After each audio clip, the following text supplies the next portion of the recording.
la question que vous posez sûrement, c'est quelle thématique est-ce que je devrais choisir? Peut-être que certains d'entre vous, vous avez déjà votre thématique, vous l'avez mentionné tantôt, mais peut-être que certains d'entre vous, vous n'avez aucune idée dans quel domaine vous pourriez vous lancer. Donc, je vais vous aider ici par rapport à ça.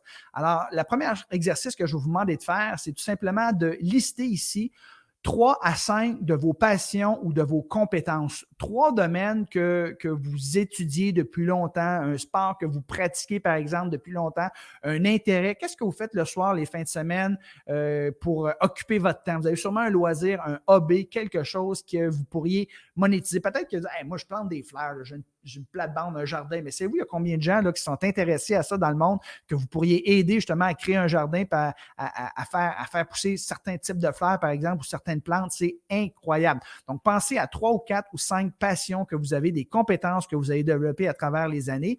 Et pour vous aider, tiens, j'ai décidé de vous en partager quelques-unes ici. Donc, je vais vous mettre ça en plein écran ici. Tiens. Donc, c'est des idées qui vont vous aider justement à. Oui, je pourrais me partir en affaires dans ce domaine-là. Oui, ça, c'est intéressant. Alors, j'ai des gens qui sont dans toutes sortes de domaines, dans le domaine de la cuisine, du cyclisme, du tennis, des gens qui sont dans le domaine du yoga, comment apprendre à jouer de la guitare, comment trouver un partenaire amoureux, par exemple, comment faire de la pêche à la mouche. En fait, il y en a une centaine ici que je vous partage.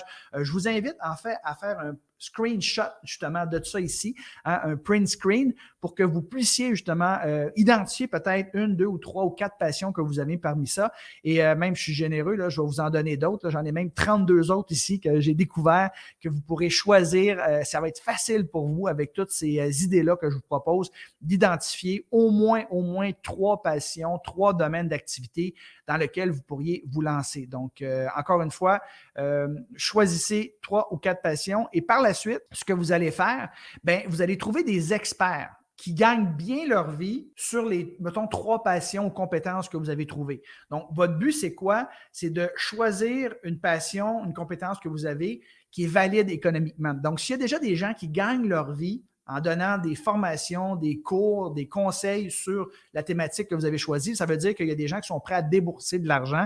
À ce moment-là, bien, vous allez réussir vous également parce qu'elle est validée économiquement. Donc, vous avez 3 passions. Et là, si vous hésitez entre 2 passions, vous dites, Patrick, je ne sais pas laquelle choisir, c'est égal, j'aime ça, il y a un potentiel économique, il y a des experts qui gagnent leur vie là-dessus. Bien, voici le conseil que je à vous suggérer. Alors, le conseil que j'ai à vous suggérer, c'est que vous allez prendre un 25 sous, vous allez faire pile ou face par rapport à vos 2 passions, vous allez le lancer haut dans les airs comme ça, et là, quand que vous allez l'attraper dans vos mains, vous allez choisir la passion à laquelle vous espériez que ça soit pendant que le 25 sous était dans les airs. Donc, si vous pensiez, en dedans de vous-même, vous dites « j'espère que ça va être A », bien, c'est le A que vous devez choisir. C'est important de choisir quelque chose, non pas seulement parce que c'est payant, mais quelque chose qui va vous apporter un sentiment de satisfaction, comme on a vu tantôt. Maintenant que vous avez identifié, choisi une thématique sur laquelle vous pourriez lancer votre entreprise, je vais vous demander de faire tout simplement un sondage. Parce que les gens me disent comment m'assurer que les gens vont vraiment aimer ce que j'ai à offrir comme programme d'accompagnement. Bien, on peut s'inspirer des autres experts qui sont dans le même domaine que nous. Puis si vous n'en trouvez pas en français, vous allez tout sûrement en trouver en anglais. Donc, on s'inspire de ces gens-là. Mais la meilleure façon de concevoir un programme d'accompagnement que vos clients vont réellement aimer, c'est par rapport à leurs besoins. Donc, on va faire un petit sondage, aussitôt qu'on va avoir une petite communauté en ligne, qu'on va avoir ramassé quelques adresses de courriel, puis je vous dis comment faire tantôt.